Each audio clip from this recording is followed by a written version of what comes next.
Hello and welcome to episode 7 in this Chess Blowout series where one side defeats the other in 30 moves or less. And today we have Frank Marshall, a U.S. chess champion who was the U.S. champion for many years, and he's playing Sussman. Which I'm unfamiliar with this chess master. If any of you are more familiar with him, leave a comment. So, Frank Marshall was known for playing some pretty crazy attacking games. Let's begin here. E4 Marshall starts out with E4, which is good for an attacking game because E4 usually opens the center up quicker, allows you to get your pieces out in attacking positions. Let me get to the analysis here. This game was played in 1941, and Marshall, I believe he died about 3 years later in 1944. And all right, so E4. The opponent, Sussman, responds with C5, a counterattacking Sicilian defense here, which fights for the center and tries to prevent this D4 pawn move. As if that is made immediately, the pawn will capture, and if the queen recaptures, the knight can attack the queen. So, here, Marshall plays the interesting wing gambit to the Sicilian defense. So this wing gambit in the Sicilian defense here pulls this, it threatens to just capture the C pawn and allow the D pawn to move to the center and take control of the center with this E pawn. It also allows black to just capture, and that also pulls this pawn away. So we have a capture here. Black goes ahead in material, but now white can get greater control of the center. And now A3 is played, further enticing Sussman to grab another pawn. But if this happens, it will help white develop by either bringing a bishop here or, I don't know, maybe the knight, which can reposition to the center later in the game. But more than likely, the bishop would capture here. And then it would also kind of stop an e-pawn move, because then you could just capture this bishop and black would be prevented from castling. But black would be ahead in material, and exchanges would favor the person ahead in material. All right, D5 is played here. And Marshall responds with a capture, which lures the queen out. But now this knight cannot move in here because of this pawn. The knight cannot chase the queen. So Marshall just develops another piece here. And black takes control of the center with this pawn and threatens this to attack this knight on F3. And after a recapture here, we have bishop recaptures. Now an attack on this bishop, driving the bishop away where it goes back and helps defend the king. But now we have knight to A3 here. So in this position, normally you don't want to move a knight to the edge of the board, but if the bishop captures, we have a recapture, and this bishop would be strong, firing up this diagonal and preventing castling kingside by black. And also from here, the knight could help perhaps a bishop attack on the queen. So let's see what Marshall does here.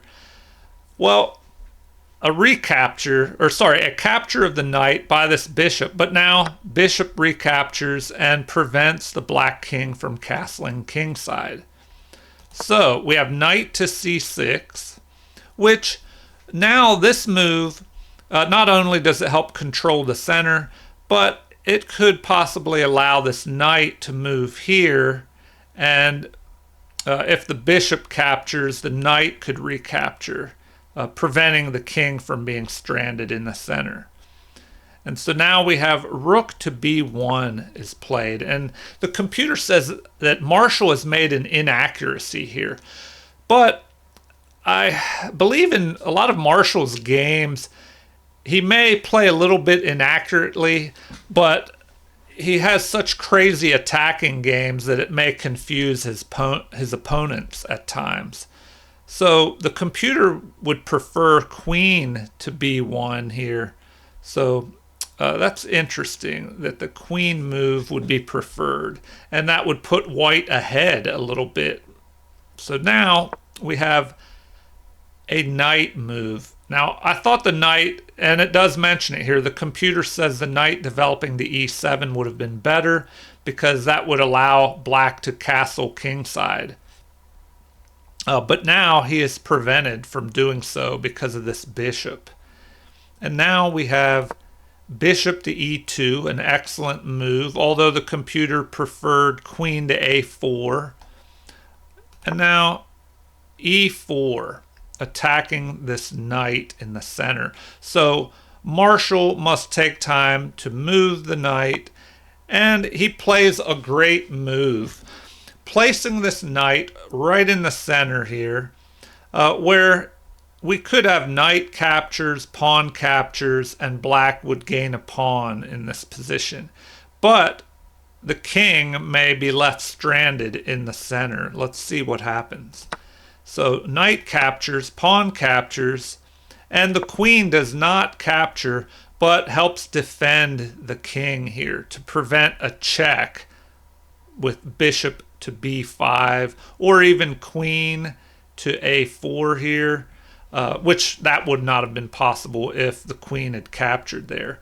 So white castles his king to safety before continuing operations here, and the bishop moves to c6, a mistake in this position. But we see what was happening here. Black wanted to line up this bishop and queen battery, threatening a mate here after this pawn moves. So the computer here recommends rook to c8 as being best to just activate this rook. And also this bishop move protects the pawn, but it looks like activating a piece was more important than protecting this pawn or trying to set up a checkmate threat. All right, so queen to c1 here. Although the computer prefers queen to c2, both these moves are close. They don't make too much of a difference. And now we have a pawn move. So black thrusts forward this pawn with his king just stuck in the center. Maybe he wants to try and bring his rook out here to h6 and over to g6 and try and attack down here in conjunction with this battery on g2 here. The computer says that a6 would have been a better move, which would prevent this bishop threat here, which I don't know. Let's see what happens here.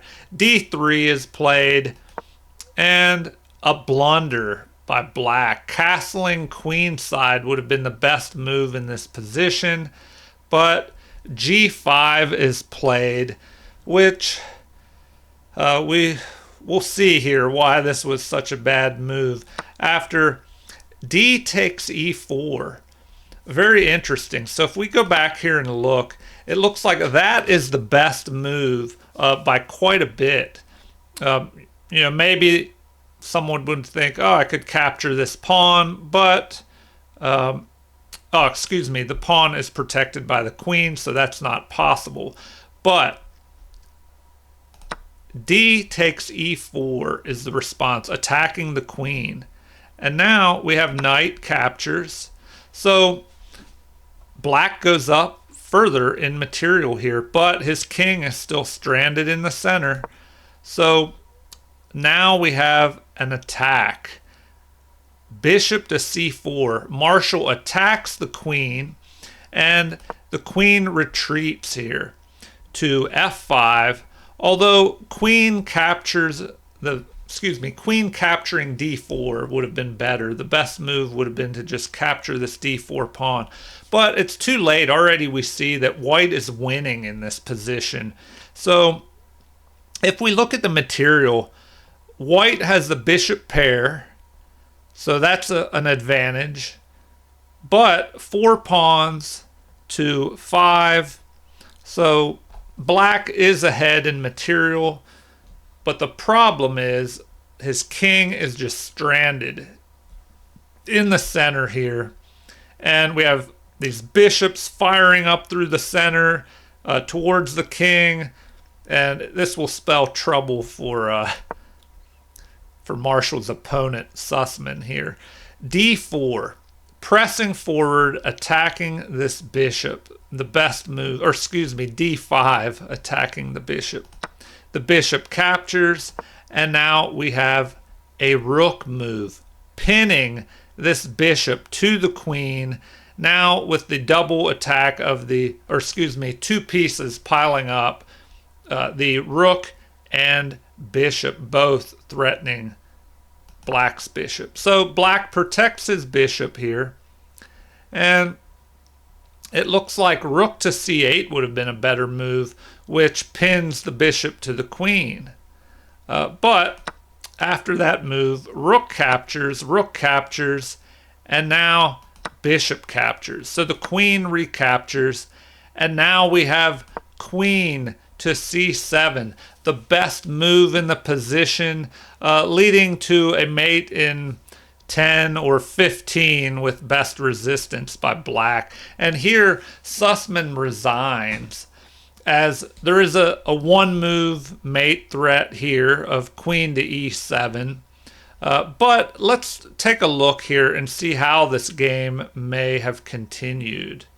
Let's see. Here, the computer recommends that the queen is given up with queen to c5. So, if that happens, we would just have capture, knight captures, and a check. And I don't know, very interesting there. So why didn't, well, this is what the computer recommends, this threat here. But if we go back a few, why didn't he just capture that? So here, rook to e1, instead of that rook to e1 move, I mean, why wouldn't you just capture the knight here? Capture the knight. Yeah, so I don't know. White could have just captured this knight and been ahead a whole queen. There would be these pawns here, but the queen could wipe them out with the help from the rook. So that is one possibility. And then if we go back even further, let's see what other options here. Instead of giving up the queen, what else could be played? Queen to e6 maybe to defend. So if we have this, oh, that would cause problems. So how about, it looks like no matter what, black is in trouble. What about this right here? Well, then the queen could move to either b8 and take the rook, or move to e5 and take the knight. Well, if the queen goes here, yes, the queen could not block on e7 because of this bishop. So this king is just stranded.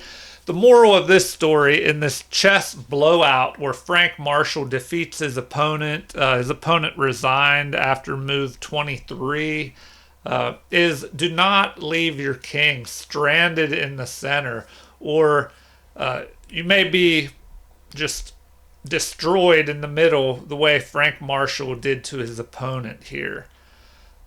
All right, well, I hope you enjoyed this example of a chess blowout by Frank Marshall versus his opponent H. Sussman from 1941, just 3 years before Frank Marshall died. and Frank Marshall, a chess legend and former U.S. chess champion. If you enjoyed this video, please like and subscribe, and feel free to leave comments or suggestions. Thank you, everyone, and have a great day.